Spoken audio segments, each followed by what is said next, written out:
Et bonjour Internet, j'espère que vous allez bien. J'avais envie de vous montrer un petit quelque chose, faire un schéma ici avec vous pour parler d'une situation que je sais que beaucoup de freelances rencontrent et que j'ai eu l'autre jour en session de coaching avec des clients du programme Surf.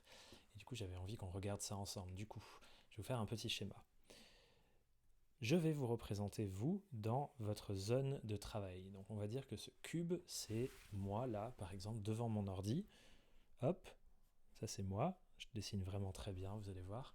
Je suis dans ma zone de travail. Et donc là, je suis en train de faire différentes tâches que je vais représenter par ces petits cubes.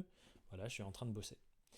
Et ce qui se passe pour beaucoup d'entre vous, c'est que il y a parfois des stimulations extérieures qui viennent vous sortir de cette zone de travail, qui viennent faire en sorte que ici, vous êtes là en train de concentrer et vous sortez de ce flow.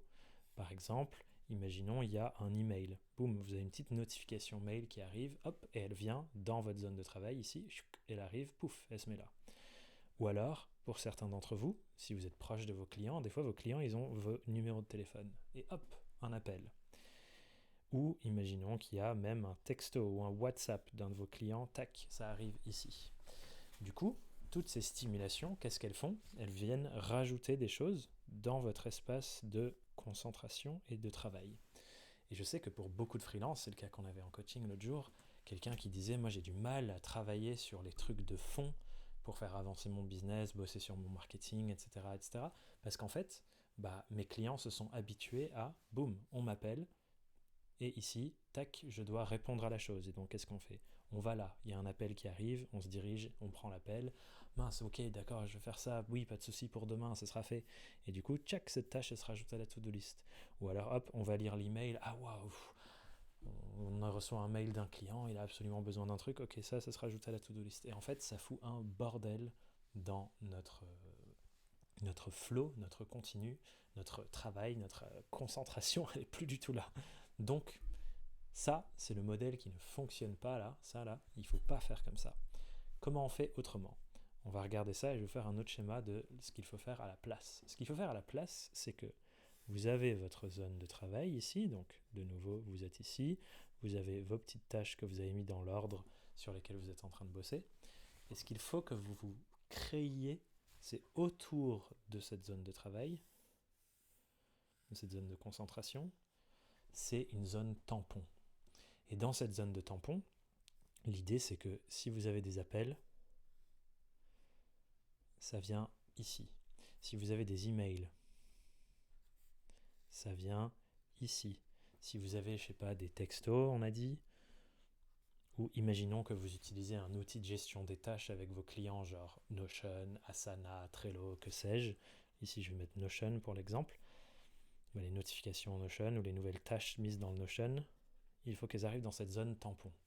Et ce qu'il faut, c'est que entre vous et la zone tampon, il y ait une barrière qui fait que vous ne voyez pas ce qui se passe. Quand vous êtes à l'intérieur de cette zone en train de travailler, il ne faut pas que vous puissiez voir ce qu'il se passe dans la zone tampon autour. Ce qui fait que quand vous avez fini vos tâches, il y a un moment dédié dans votre journée, ça peut être le matin par exemple, ou à la fin d'un créneau de travail de la demi-journée, donc par exemple à la fin d'une matinée, vous venez dans la zone tampon, et vous allez voir, ok, bon bah du coup il y a eu ça, il y a eu ça. Vous faites un petit tour du propriétaire, quoi, et vous voyez tout ce qui s'est passé. Ce qui vous aidera ensuite à, hop, préparer avec ces tâches. Ok, bon bah on va faire ça en premier, puis on va faire ça, et on recrée la suite de la salve de travail à partir des éléments qui sont dans la zone tampon. Donc pour ça, qu'est-ce qu'il nous faut? On doit créer un système de récolte.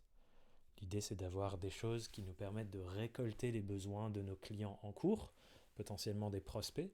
Et donc ça, c'est quelque chose qu'il faut avoir en place, une manière pour que les gens déposent des choses. Donc, votre boîte mail, par exemple, elle fonctionne comme ça. Mais ce système de récolte, il faut qu'il soit fermé ou ouvert. Ça fonctionne différemment en fonction des moments. Il est fermé par défaut et il est ouvert au moment où on a besoin d'aller consulter. Ensuite, il vous faut un système de priorisation des tâches.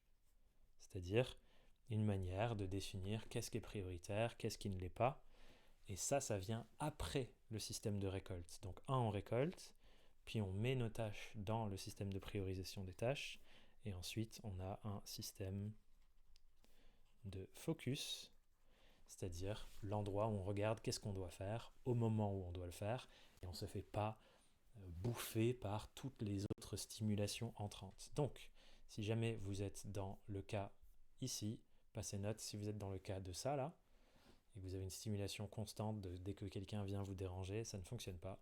Il faut que vous créez cette zone tampon là. J'espère que ça vous intrigue. Peut-être que vous l'avez déjà, peut-être que vous ne l'avez pas encore. Je suis curieux que vous me disiez dans les commentaires ce que vous pensez de ça. Et si vous l'avez mis en place, quels outils vous utilisez, comment vous faites. Expliquez-nous un peu ça, ça pourra inspirer les autres.